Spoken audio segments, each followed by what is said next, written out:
దేవుని మహాకృప చేత మన జీవితాల్లో ఒక నూతన దినమును బహుమతిగా దయచేసి ఇదే కాలంలో అతి శ్రేష్టమైనటువంటి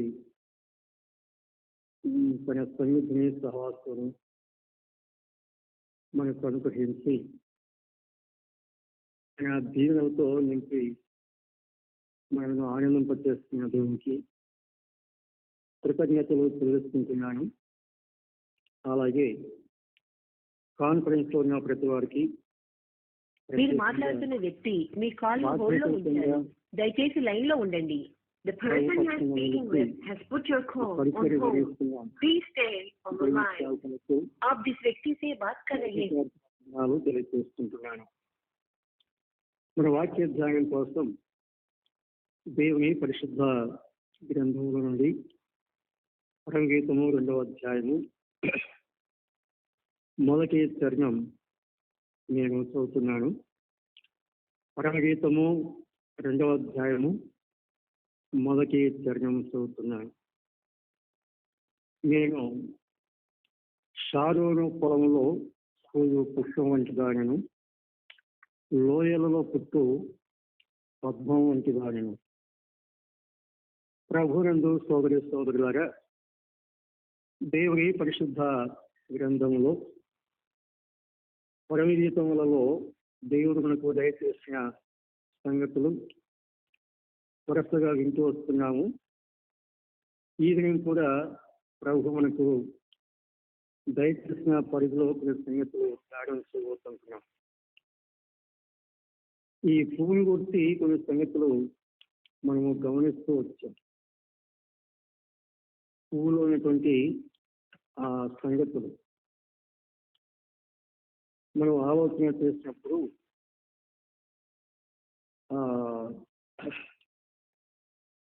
ఆ పువ్వులో జీవం ఉన్నది అని గమనించాం.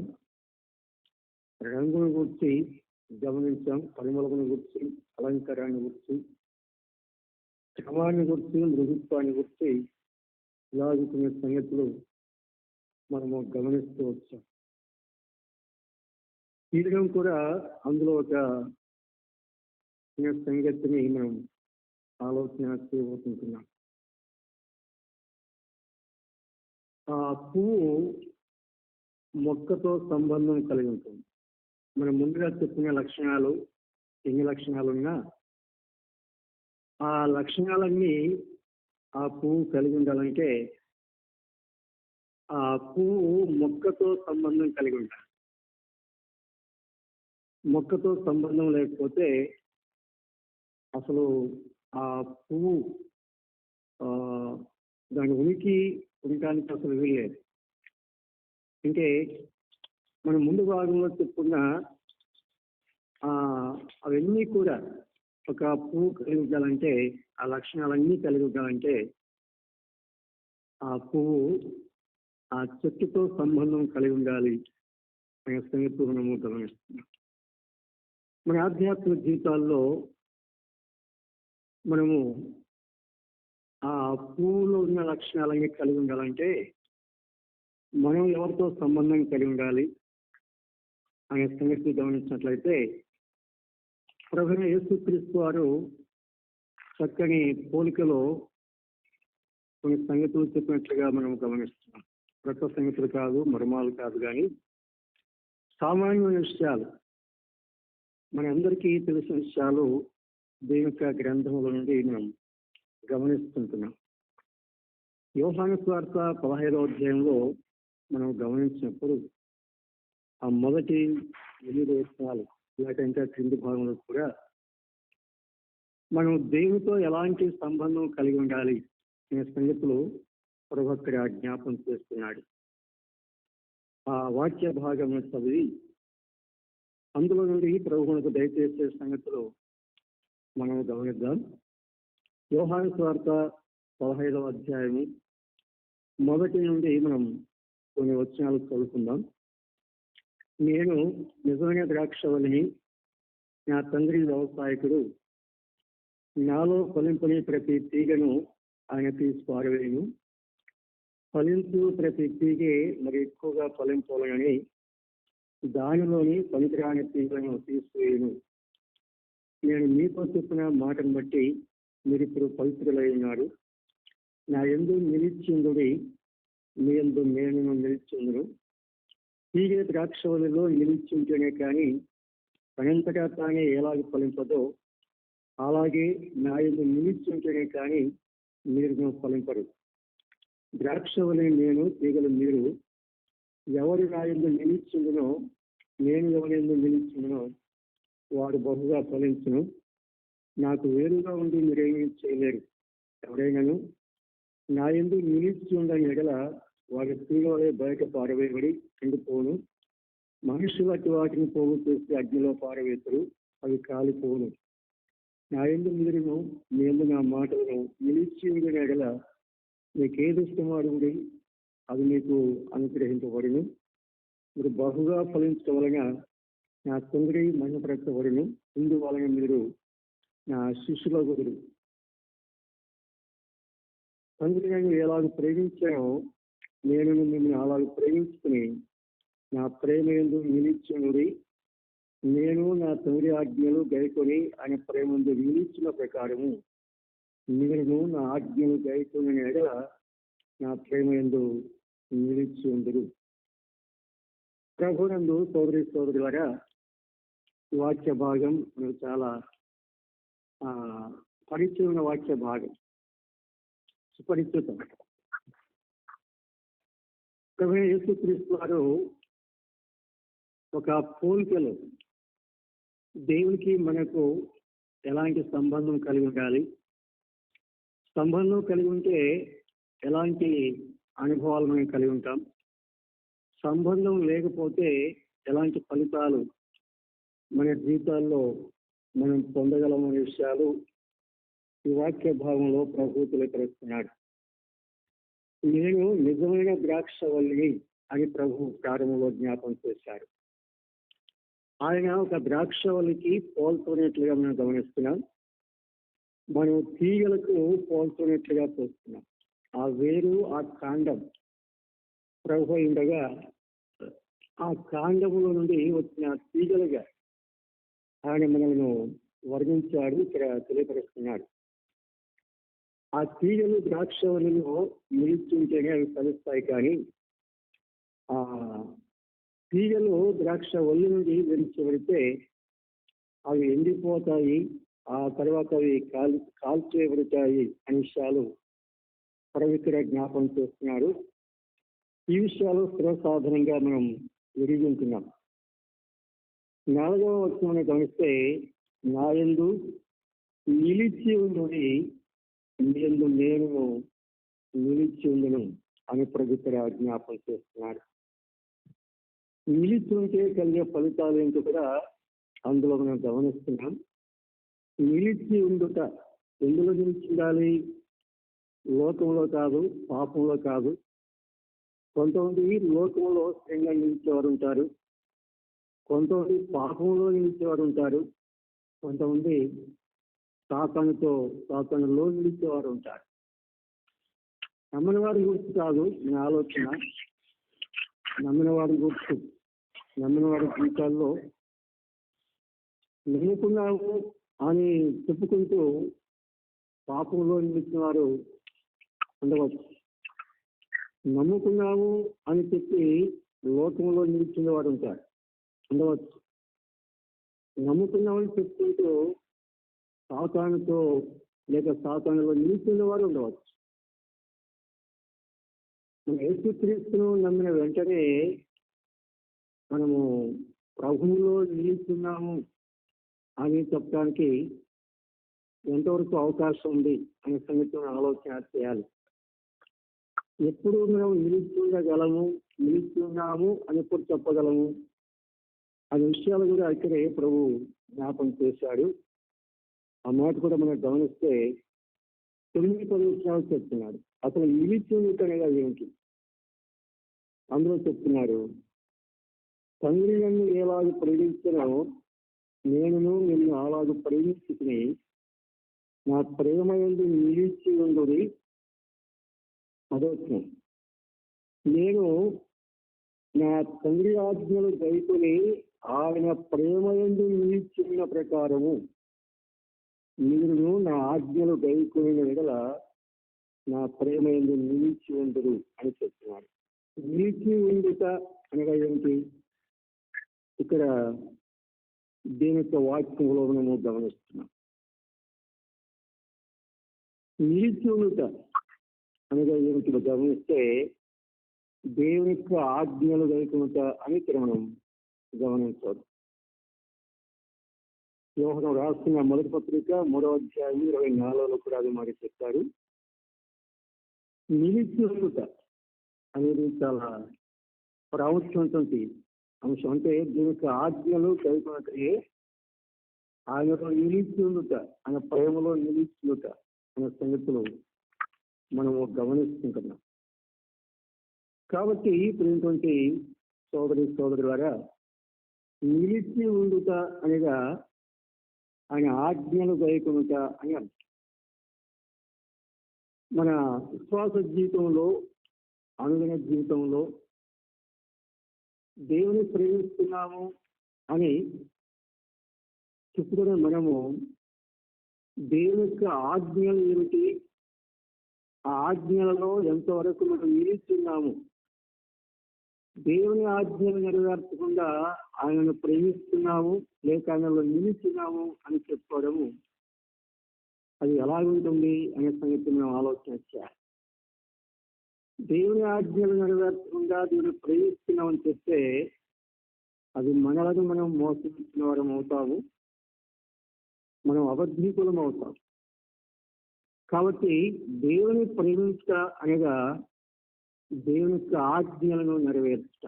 మనం ఎవరినైతే ప్రేమిస్తామో, అధికంగా ప్రేమిస్తామో, నిశ్చితంగా ప్రేమిస్తామో వారు చెప్పిన పని చేయడానికి మనం అన్ని వేళలా సర్వసిద్ధంగా ఉంటాం. అది ఏదైనా కావచ్చు. అంటే మనం ప్రేమించే విధానం బట్టి వారి మాటకు లోబడుట అనేది జరుగుతుంది. దేవుని మనం ప్రేమిస్తున్నామంటే ఆయన మాటకు విధేయత చూపాలి, ఆయన ఆజ్ఞలకు లోబడాలి. ఆయన మాట వినకుండా, లోబడకుండా, ఆజ్ఞలు నెరవేర్చకుండా ప్రేమిస్తున్నామని చెప్పటం అది కేవలం అబద్ధం అని వాక్యం చెప్తాము. సరే, ఏ విషయాల్లో మనం నిలిచిండాలి అనే సంగతులు సమయాన్ని బట్టి మనం ఆలోచన చేద్దాం. ప్రథమంగా మనం చదివిన వాక్య భాగంలోనే ప్రభు ఏం చెప్పారంటే నా యందు నిలిచుండు అని చెప్పారు. మొట్టమొదట మనం ఎందులో నిలిచుండాలి గమనిస్తే ప్రభువులో నిలిచుండాలి. ప్రభువులో నిలిచుండాలి. తీగ ద్రాక్షవల్లిలో నిలిచుంటేనే గాని అని ప్రభు. ఆ పువ్వు అసలు ఉనికి దాని ప్రారంభం ఎలా ప్రారంభించబడుతుంది?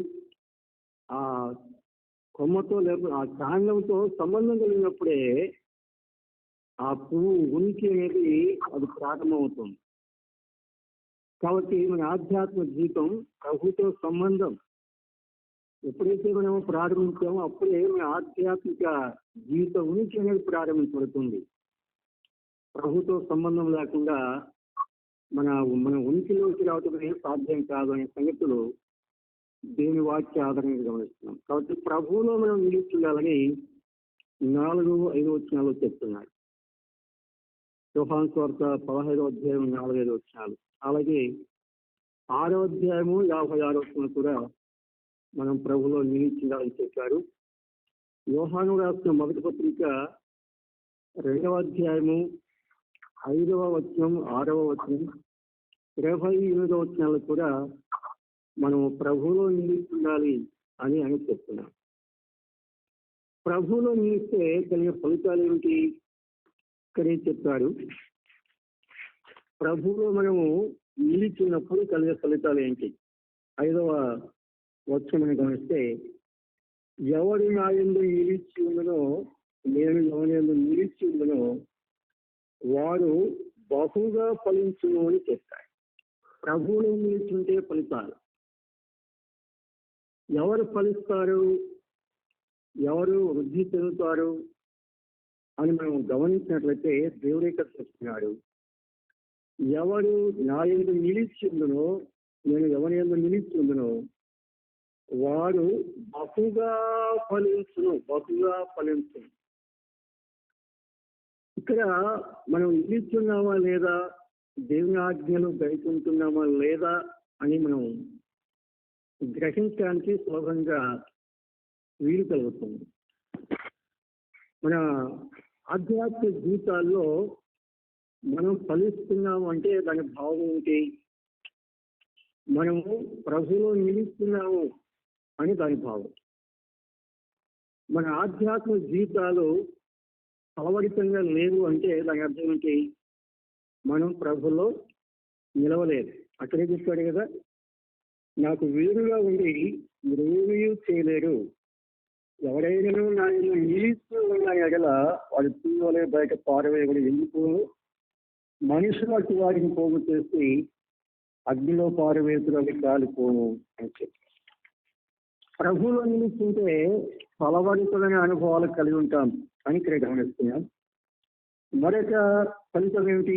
ఎనిమిదిలో చెప్తున్నాడు, 7వ వచనంలో, నా ఇల్లు మిగిలినో నీవు నా మాటలను నిలిచి ఉండే ఎడల మీకేది ఇష్టమో అని కూడా అది మీకు అనుగ్రహింపబడును అని చెప్పారు. ప్రభువులో నిలిచుంటే ఆధ్యాత్మిక జీవితంలో ఫలవంతంగా ఉంటాం. ప్రభువులో నిలిచుంటే ప్రార్థన ఫలము పొందగలం. మన ప్రార్థనకు ఫలం రాలేదంటే ఇక్కడ ఒక కారణం చెప్తున్నాడు.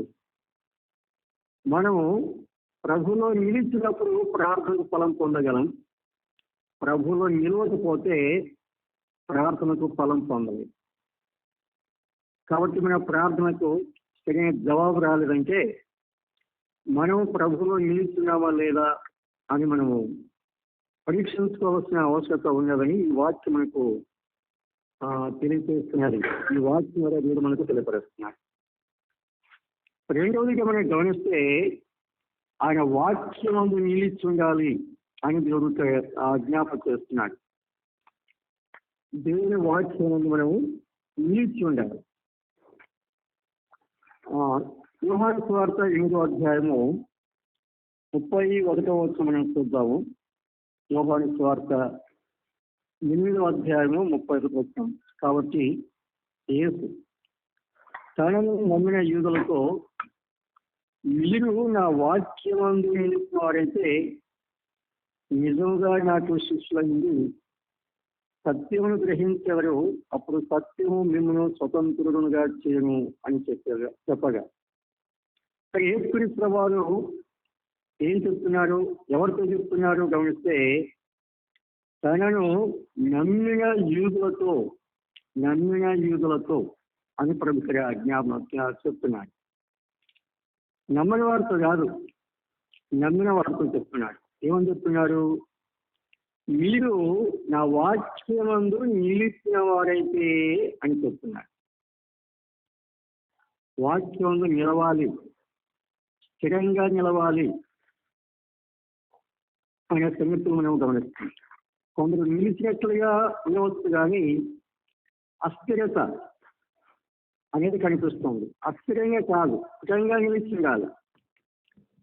ఆ బండ మీద కట్టబడిన ఇల్లు ఎలాంటి ఉపద్రవాలు వచ్చినా కూలిపోకుండా ఎలా కూడా స్థిరంగా నిలిచి ఉందో, ఆ రీతిగా మన విశ్వాస జీవితం, మన భక్తి జీవితం అనేది ప్రభువులో, ఆయన వాక్యంలో స్థిరంగా నిలిచి ఉండాలి.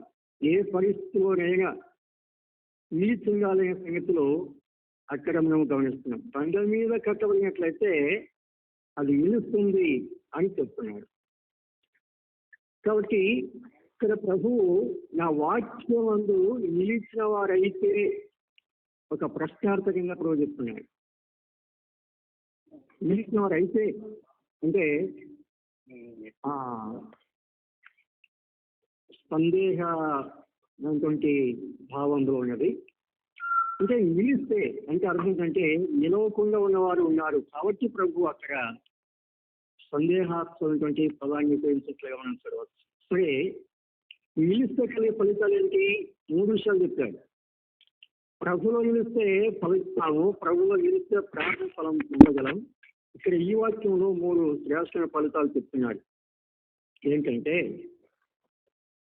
మీరు నా వాక్యం అంతా నిలిచేవారైతే నిజముగా నాకు శిష్యులు ఉంటారు అని చెప్తున్నాడు. ఎవరు నిజమైన శిష్యులు? వాక్యమందు, వాక్య సత్యమందు నిలిచిన వారే, స్థిరంగా నిలిచిన వారే దేవునికి నిజమైన శిష్యులుగా ఉంటారు. నిజమైన శిష్యులుగా ఉంటారు. వాక్యం నిలవని వారు నమ్మిన వారుగా ఉండవచ్చు, బాప్సం పొందిన వారుగా ఉండవచ్చు, లేక ఆధ్యాత్మిక విషయాల్లో అనేక రీతులుగా పరిచర్యలు జరిగిస్తుండవచ్చు. కానీ వాక్యం నిలవకపోతే వారు నిజమైన శిష్యులు కాదు. కాబట్టి మనము నిజమైన శిష్యులమా లేక నామకార్థ శిష్యులమా? నమ్మని వారిని గురించి నేను చాలాసార్లు చెప్పుకునే మాట ఏంటంటే, నామకార్థ క్రైస్తవులు అని చెప్పుకుంటుంటాం. నామకార్థ క్రైస్తవులు అని వారికి ఎంత తేలిగ్గా చెప్తున్నామో, నామకార్థ విశ్వాసులు కూడా ఉంటారు, నామకార్థ శిష్యులు కూడా ఉంటారు, అస్థిరులైన శిష్యులు కూడా ఉంటారు.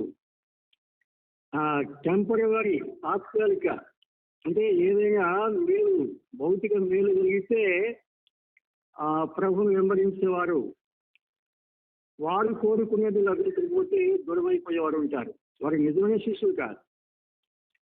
నిజమైన శిష్యులు అన్ని పరిస్థితుల్లో కలిసి ఉంటారు, అంటే వెంబడిస్తుంటారు. తిమోతికి పౌలు ఒక మాట అన్నాడు. ఏమన్నాడంటే, నీవు అన్ని పరిస్థితుల్లో నన్ను వెంబడించావన్నాడు. అన్ని పరిస్థితుల్లో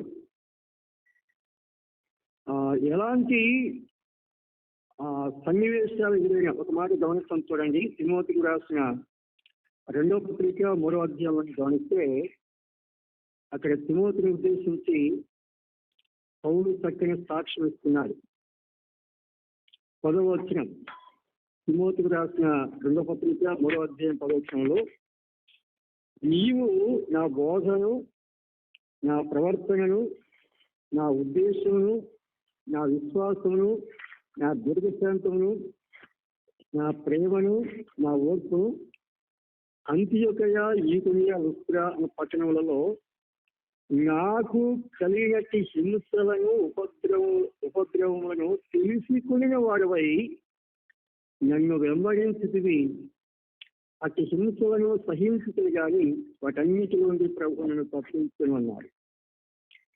ఏ పరిస్థితుల్లో తిమోతి పౌలును వెంబడించాడు అని గమనిస్తే, పరిస్థితులన్నీ తనకు అనుకూలంగా, సౌఖ్యంగా, సంతోషదాయకంగా ఉన్నప్పుడు కాదు. పౌలు 3 ప్రాంతాలు చెప్పాడు. ఆ ప్రాంతాల్లో ఏం జరిగింది మనం అపోస్తలుల కార్యంలో చూడవచ్చు. 11వ వచనం మనం ముఖ్యంగా గమనిస్తే, అంతియొకయ, ఈకొనియ, లుస్త్ర అనే పట్టణములలో నాకు కలిగినట్టి హింసలను, ఉపద్రవములను తెలుసుకుని వాడవై నన్ను వెంబడించితివి అన్నాడు. నిజమైన శిష్యులు ఎలా వెంబడిస్తాడు? ఏ పరిస్థితులు వెంబడిస్తాడు? ఏది ఏమైనా నేను వెంబడిస్తాను. పేతురు చెప్పినట్లుగా అగాపే ప్రేమ.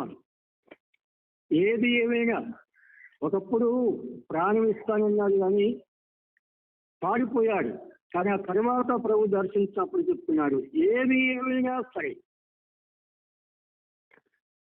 ఆ రోజు చెప్పినట్లుగా కాదు, ఈరోజు చెప్తున్నాను, మరలా చెప్తున్నాను, మాట ఇస్తున్నాను, ప్రమాణం చేస్తున్నాను అన్నట్లుగా ఏది ఏమైనా ప్రేమిస్తాను. అనుకూలంగా ఉన్నప్పుడు మాత్రమే కాదు, ఆనందంగా ఉన్నప్పుడు మాత్రమే కాదు, భౌతిక ఆశీర్వాదాలు పొందినప్పుడే కాదు, ఏ పరిస్థితి సంభవించినా, ఏది ఏమైనా నేను వెంబడిస్తాను, ప్రేమిస్తాను అని ప్రభుకు మాట ఇచ్చాడు. ఒకసారి మాట ఇచ్చాడు, తప్పిపోయాడు. కానీ ఆ రెండోసారి ఇచ్చిన మాట ఆయన జీవితంలో నెరవేర్చాడు. ప్రియమైన సోదరి సోదరులారా, ఏ పరిస్థితుల్లో మనం వెంబడించడానికి ఇష్టపడుతున్నాం? భౌతిక సంబంధంగా అన్ని అనుకూలంగా ఉంటాయి, మనం కోరుకున్నట్లుగా ఉంటే, సౌఖ్యంగా ఉంటే, దేవుడు నాకు మేలు చేశారని చాలా ఉప్పొంగుతాం, సాక్ష్యాలు ఇస్తాం. కానీ మనకు ఏ కాస్త ప్రతికూల పరిస్థితి ఎదురైనా ప్రభు విషయంలో మన స్పందన ఎలాగున్నది, ఎలా వెంబడించడానికి మనం ఇష్టపడుతున్నాం, ఎలాంటి ఉద్దేశం కలిగి ఉన్నాం, ఎలాంటి దృక్పథం కలిగి ఉన్నాం, సంతోషిస్తున్నామా, కలుగుతున్నామా, సంతోషిస్తున్నామా లేకపోతే ప్రభువును వ్యతిరేకిస్తున్నామా, మనం ఆలోచన చేసుకోవాలి. చాలా దుఃఖకరమైన విషయం ఏంటంటే ముందుగా మనం జ్ఞాపకం చేసినట్లుగా భౌతికంగా అన్ని విషయాలు మనకు అనుకూలంగా ఉన్నప్పుడు మనం చాలా ఉత్సాహంగా ఉంటాం, ఉప్పొంగిపోతాం. ప్రభువు నాకు అది చేశాడు, ఇది చేశాడని మనం పొంగిపోయి సాక్షి చెప్తాం. కానీ ఏ కాస్త ఆరోగ్యం బాగాలేకపోయినా, ఆర్థిక విషయాల్లో ఏ కాస్త నోరు కలిగినా, లేక ఎవరి వల్ల ఏదైనా కాస్త సమస్య వచ్చినా ప్రభు మీద ఎన్నిసారి మనం ఆయాసపడినాం. ఇస్రాయేలును గురించి మనం చెప్పుకుంటాం. వారు పండియారు, వారు ఆయాసపడినారు, వారు దిగుబడి చేశారు అని వారి గురించి మరి చెప్పుకుంటాం. వారి గురించి ఏదో వారు చాలా భ్రష్టులైపోయారని అని మనం చెప్పుకుంటాం. కానీ మన జీవితాలు అలాంటి సన్నివేశాలు, పరిస్థితులు మన జీవితాల్లో సంబంధించినప్పుడు మనం ఎలాగున్నాం అనే సంగతి మనం ఆలోచించుకోవాల్సిన వారిగా ఉంటున్నాం. కాబట్టి ప్రియమైన సోదరులారా, మనం నిజమైన శిష్యులుగా ఉన్నామా లేక తాత్కాలికమైన శిష్యులుగా, లేక భౌతిక సంబంధం వంటి ఆశ్రయాలు పొందినప్పుడు మాత్రమే ఆనందించే శిష్యులుగా ఉన్నామా అనే సంగతి మనం ఆలోచన చేసుకోవాలి. ఎవరో మీకు ఆనందపడుతున్నట్టున్నారు. అక్కడ మరో విషయం చెప్పారు, మీరు నా వాక్యంలో నిలిచిన వారైతే నిజంగా నాకు శిష్యులై ఉంటారు అని చెప్పారు. తర్వాత ఏమన్నారు?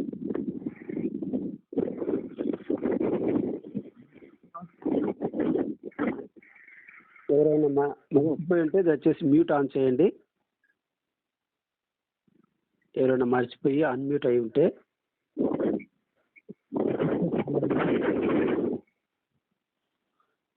లేదా మీరెవరో మేము గమనిస్తే డిస్కనెక్ట్ చేస్తాం. ఓకే అన్న. మీరు నా వాక్యంలో నిలిచినవారైతే నిజంగా నాకు శిష్యులయ్యేది సత్యమును గ్రహించెవరు అని ప్రభు చెప్పాడు. సత్యమును ఎవరు గ్రహిస్తారు? ప్రపంచంలో కోట్లాది మంది దేవుని యొక్క వాక్యాన్ని చదువుతున్నారు. ఒక్కరు కాదు, ఇద్దరు కాదు, వందలు కాదు, వేలు కాదు, లక్షలు, కోట్లు. నమ్మినవారు చదువుతున్నారు, నమ్మనివారు చదువుతున్నారు. కానీ దేవుని యొక్క వాక్య సత్యము ఎవరికి అర్థమవుతుంది, దేవుడు ఎవరికి బోధిస్తారు, ఎవరికి విశదీకరిస్తారు, ఎవరికి నేర్పిస్తారు గమనిస్తే, ఎవరైతే వాక్యమునందు నిలిచి ఉంటారో వారే నిజమైన శిష్యులుగా ఉంటారు. ఎవరైతే నిజమైన శిష్యులుగా ఉంటారో వారికి దేవుడు సత్యమును బోధిస్తారు, సత్యమును గ్రహింపచేస్తారు. సత్యము ఎందుకు మనకు అర్థం కాలేదు? దయచేసి అపార్థం చేసుకోవద్దు. ఎవరిని వేరుగా భావించి ఈ మాట నేను చెప్పడం లేదు. దేవుని వాక్య సత్యము మనము గ్రహించలేకపోతున్నాము అంటే అసలు ముందుగా మనం పరీక్షించుకోవాల్సిన విషయం ఏంటంటే, నేను వాక్యంలో నిలుచున్నానా లేదా? Number 1 point. నెంబర్ 2, నేను నిజమైన శిష్యునిగా ఉన్నానా లేదా, శిష్యురాలుగా ఉన్నానా లేదా? వాక్యంలో నిలిచుంటే మరి దేవుడు ఏం చెప్తున్నారు? ఎప్పుడైతే మీరు వాక్యంలో నిలిచుంటారో అప్పుడు నిజమైన శిష్యులుగా ఉంటారు. ఎప్పుడైతే నిజమైన శిష్యులుగా ఉంటారో అప్పుడు సత్యమును మీరు గ్రహిస్తారు అని ప్రభు చెప్తున్నారు. మనము ప్రభు వారి పరిచర్యలో గమనిస్తే జన సమూహాలున్నప్పుడు ఆయన బోధించారు. కానీ ఆ బోధలో ఉన్నటువంటి సారాంశము అందరికీ విశదీకరించలేదు. ఎవరికి విశదీకరించారు? శిష్యులను ప్రత్యేకంగా తీసుకువెళ్ళి వారిని కూర్చోబెట్టి వారికి ఆ బోధలో ఉన్నటువంటి మర్మాలు వారికి విశదీకరిస్తూ వచ్చారు. అర్థం కాని విషయాలు వాడు అడిగాడు ప్రభు వారికి విశదీకరిస్తూ వచ్చారు. ఆ సంగతులు మనం దీని వాక్యంలో గమనిస్తాం. కాబట్టి ఉన్నతమైన అనుభవాలు ఇంకా మనం ఆలోచిస్తే ఆ కొండ మీద ప్రసంగం అంటే మత్తయి సువార్త 5వ అధ్యాయము 6వ అధ్యాయము 7వ అధ్యాయం ఎవరు చెప్పాడు? కేవలము శిష్యులకే చెప్పాడు. ఆయన కొండ ఎక్కి కూర్చుండగా ఆయన శిష్యులు ఆయన ఎదుకు వచ్చి అప్పుడు ఆయన నోరు తెరచి ఇలాగూ బోధింపసాగను అని ఆ మత్తయి సువార్త 5వ అధ్యాయము ప్రారంభమని గమనిస్తాం. 7వ అధ్యాయము చివరిలో వాడి కిందికి దిగి వస్తే జన సమూహాలు అక్కడ కనిపిస్తారు. కాబట్టి అమూల్యమైన సత్యాలు, లోతైన సత్యాలు, మర్మాలు దేవుడు ఎవరికి బయలుపరుస్తాడు, ఎవరికి బోధిస్తాడు గమనిస్తే నిజమైన శిష్యులుగా ఎవరైతే ఉంటారో, ఎవరైతే సత్యంలో నిలిచి ఉంటారో వారికే లోతైన సత్యాలు, మర్మాలు ఆయన బయలుపరుస్తాడు, నేర్పిస్తాడు, గ్రహింపు చేస్తాడు అనే విషయాలు ఈ వాక్య భాగంలో దేవుడే తెలియపరుస్తున్నాడు. మీరు నా వాక్యం నిలిచిన ఎవరైతే నిజముగా నాకు శిష్యులు ఏంటి సత్యం గ్రహించారు, అప్పుడు సత్యము మిమ్మల్ని స్వతంత్రులుగా చేయరు అని చెప్పాడు. సత్యము మిమ్మల్ని స్వతంత్రులుగా చేయరు. సత్యము మన ప్రభువే సత్యము, వాక్యమే సత్యం. యోహాను సువార్త 14:6 నేనే సత్యము అని ప్రభు చెప్పాడు. అలాగే యోహాను సువార్త 17వ అధ్యాయము 17వ వాక్యంలో ఈ వాక్యమే సత్యము అని ప్రభు చెప్పాడు. కాబట్టి సత్యమును గ్రహించాలంటే, ప్రభువును ఎరగాలంటే, ప్రభు చెప్పిన వాక్య సత్యాలు మనకు అర్థం కావాలంటే మన వాక్యం నిలిచి ఉండాలి. అప్పుడే నిజమైన శిష్యుడిగా ఉండగలం, అప్పుడే సత్యమును గ్రహించగలం. శ్రేష్టమైనటువంటి సంగతులు ఇందులో గమనిస్తున్నాం.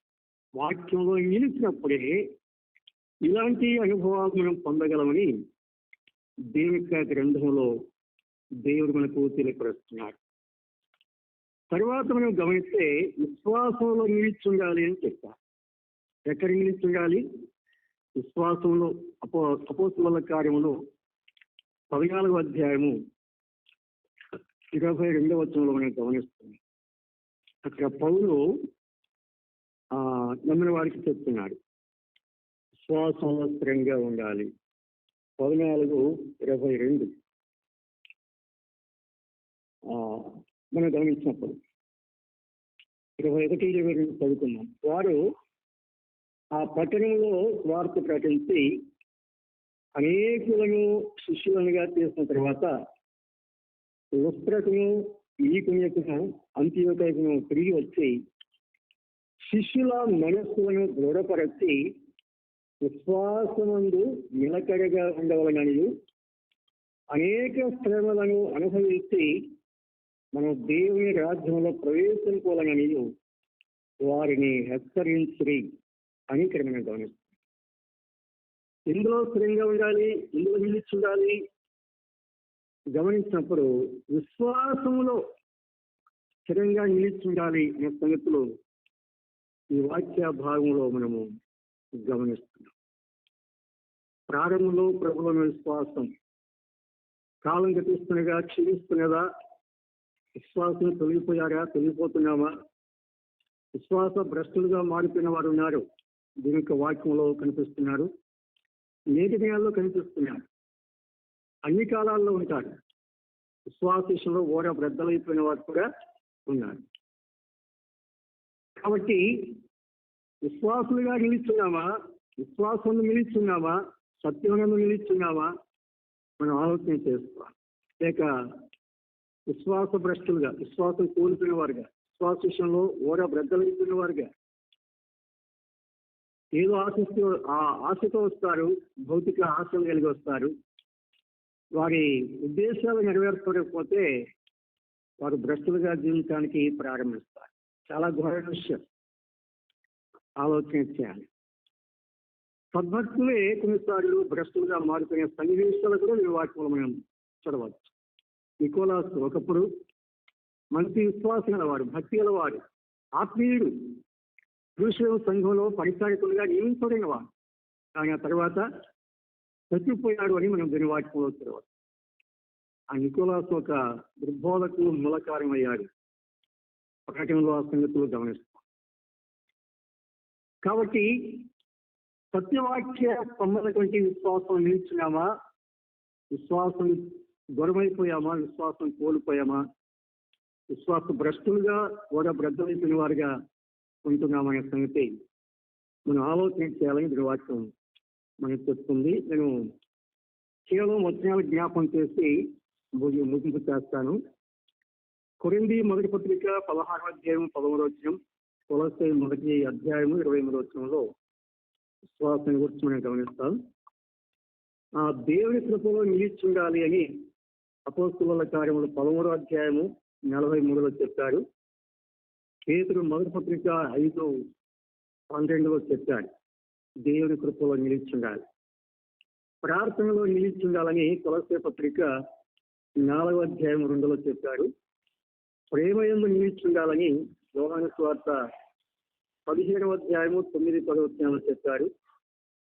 ఏక మనస్సు కలిగి నిలిచి ఉండాలని ఫిలిప్పీ పత్రిక మొదటి అధ్యాయము 27-28 వచనాలు చెప్పారు.